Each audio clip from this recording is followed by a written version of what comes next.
and in this video today we're going to be going over medieval leg armor.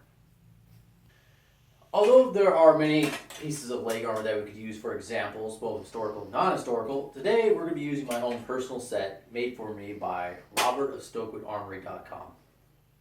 So I had Robert design this leg armor, or more accurately leg harness, based on a Gothic and fantasy mixed style.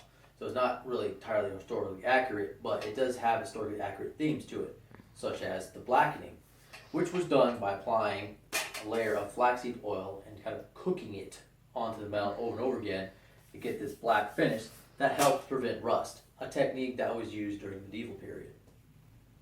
Overall, it is a 14th century style, like I said, Gothic fantasy mix.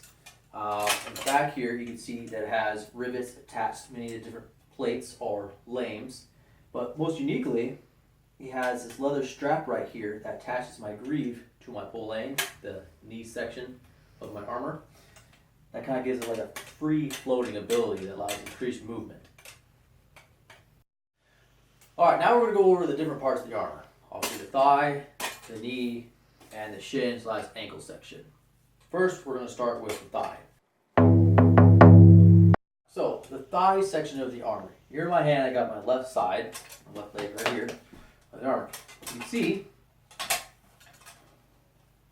it covers the entire quad and upper thigh section of the leg, and also a little bit of the sides. Now, styles vary, but I was looking for mobility, so when we created this, we had less plates in mind, but still offered decent protection. Next, we have our knee section, or pole-lane. Now, you can see here that it has this little interesting leaf section. What that's meant to do, throw it on right here, is protect further inside of the knee and prevent blades from kind of coming around and slicing you from behind. More of a deterrent, really, but it still does the job. And last but not least, we have the greave. Now, like I said earlier, mine is actually attached to the pole-lane through these leather straps. Most armors don't do that. They just have the cuisse and the pole-lane together, and then the greave is entirely separate. But for me, going ahead having this leather strap here so it kind of bounce around gave me increased mobility. I'll let you see it right here a little closer. Alright. Okay, so for my greaves, as you can see here, it's attached to pretty much the full leg harness. That was fine because, like I showed you earlier, in one of the leather attachments. Mine come in two pieces. Some of them actually come with a sort of hinge where it would attach right here using metal hinges and close shut. For mine, for simplicity purpose, right here, just kind of slide right on in. And then I would use these two slots that you can see right here and here to push these leather straps through and secure it. Works just as fine in my opinion. Okay, so we covered the creases, we've covered the lanes, and we've covered the greaves, both front and back. Now we're going to hit a little bit on the ankle section. As you can see here, I have to plant down on it, and if I had my back greave on, it would cover my entire ankle. Now for the foot's still left exposed. For that, we would normally use a saboton, basically another set of lanes put together that would cover the entire foot. For myself, I didn't really think that was necessary because I don't fight with live steel, at least not at this time, and not with this suit.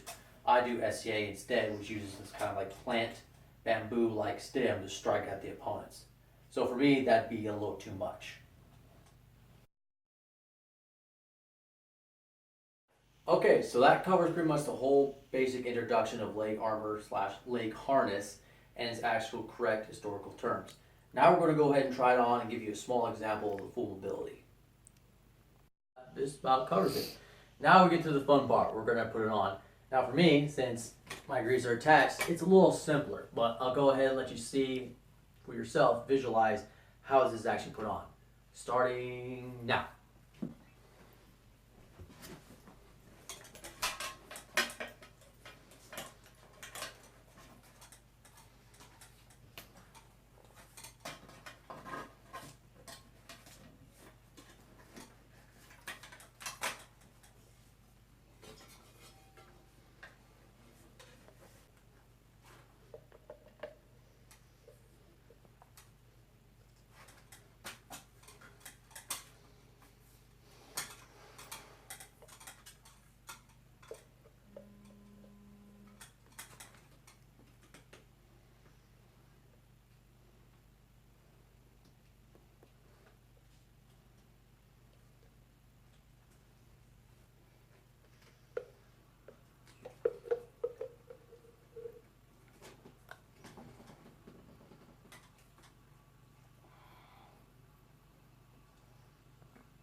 there we go. So as you can see, it takes a little bit to put it on, but that's just because I was struggling a little bit with the grease section. But hey, overall, no big deal. See, it fits perfectly. And I don't even have padding on. I mean, you see it's a little bit loose, but that's just because my padding, my chausses aren't on. If I actually did have that stuff on, it fit much more nicely. It looked a lot better instead of just slacking off wearing jeans. So, okay, so there we go. There's my leg armor video. If you like what you see, or if you want to see more, go ahead and hit subscribe, and I'll be shooting out future videos. Thanks, and have a good one.